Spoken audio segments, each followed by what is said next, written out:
Hey guys, welcome back to our channel. आज हम पढ़ने वाले हैं संज्ञा। तो चलिए शुरू करते हैं।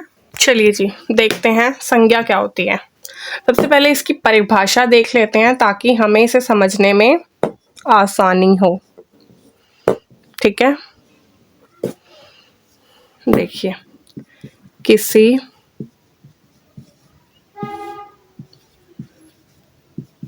व्यक्ति, वस्तु, स्थान,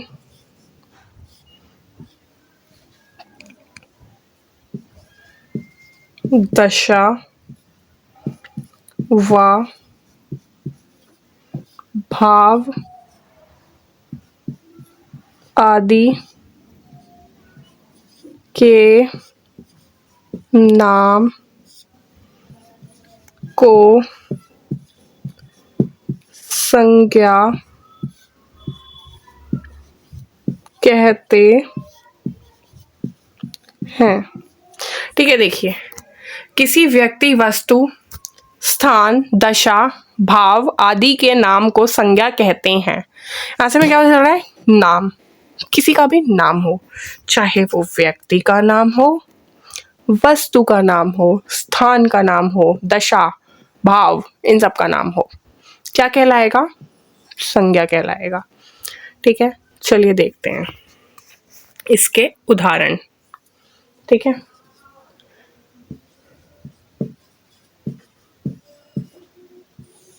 देखिए, राम क्या है? व्यक्ति का नाम, तो ये क्या हुआ? संज्ञा। ठीक है, अब पेन वस्तु है, ये भी क्या हुई? संज्ञा। स्थान दिल्ली,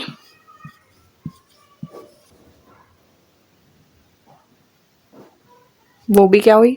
संज्ञा। नेक्स्ट देखिए, भाव,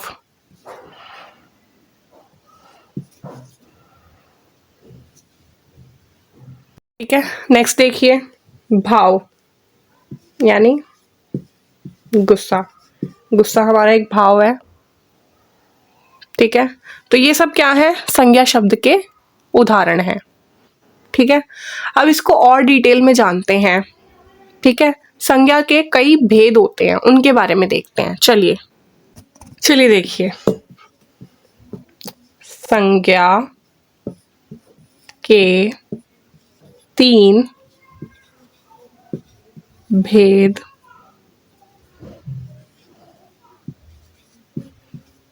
होते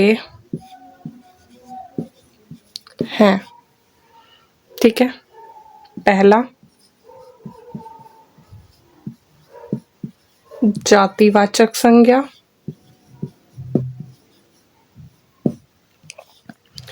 दूसरा है व्यक्तिवाचक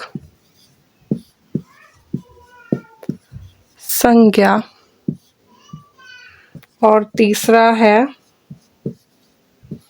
भाववाचक संज्ञा। इसके अलावा भी और होते हैं, पर अभी हम छोटी क्लास में हैं तो इसलिए हमें सिर्फ इतने ही पढ़ने हैं।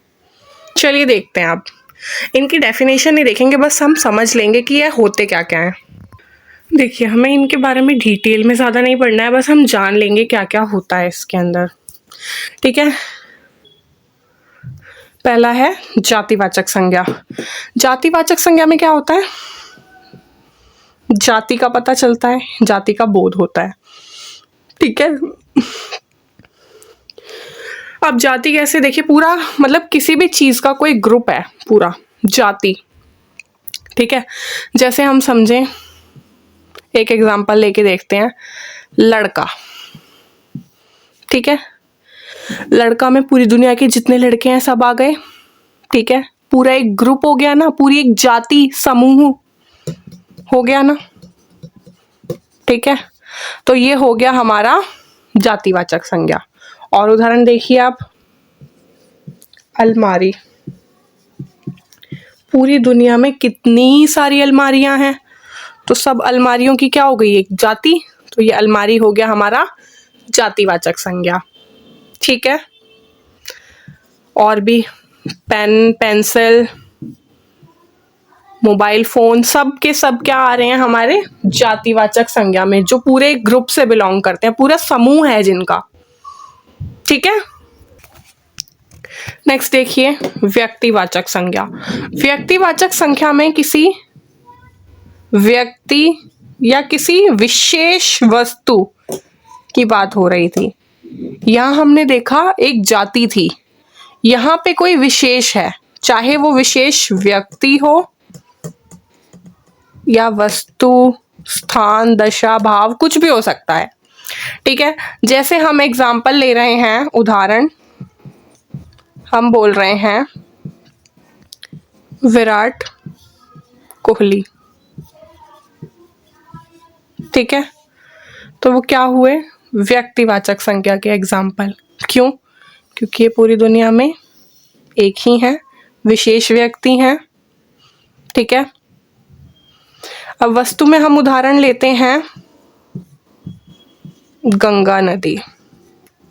ठीक है, तो ये क्या है व्यक्तिवाचक संज्ञा। क्यों? क्योंकि गंगा नदी पूरी दुनिया में विशेष है ना।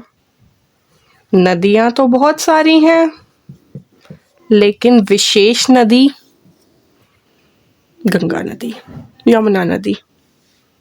ठीक है, उन नदियों का नाम वो उन्हें विशेष बनाता है। ठीक है, और भी कई सारे उदाहरण हैं इसके, जैसे महात्मा गांधी। ठीक है, नेक्स्ट देखिए भाववाचक संज्ञा। जैसे नाम से ही पता चल रहा है, भाव, कोई भी भाव, फीलिंग्स, इमोशंस जो होंगे। जैसे अभी हमने एक उदाहरण लिया था गुस्सा, या कोई दशा होगी, स्थिति, जैसे बचपन, ये भी क्या है भाववाचक संज्ञा। ठीक है, आपने मिठाई खाई तो आपको उसकी क्या फील होगी, मिठास, तो ये भी एक भाव है। कड़वाहट, आपने कड़वा सा कुछ खा लिया तो आपको क्या फील होगी, कड़वाहट, तो ये भी एक भाव है।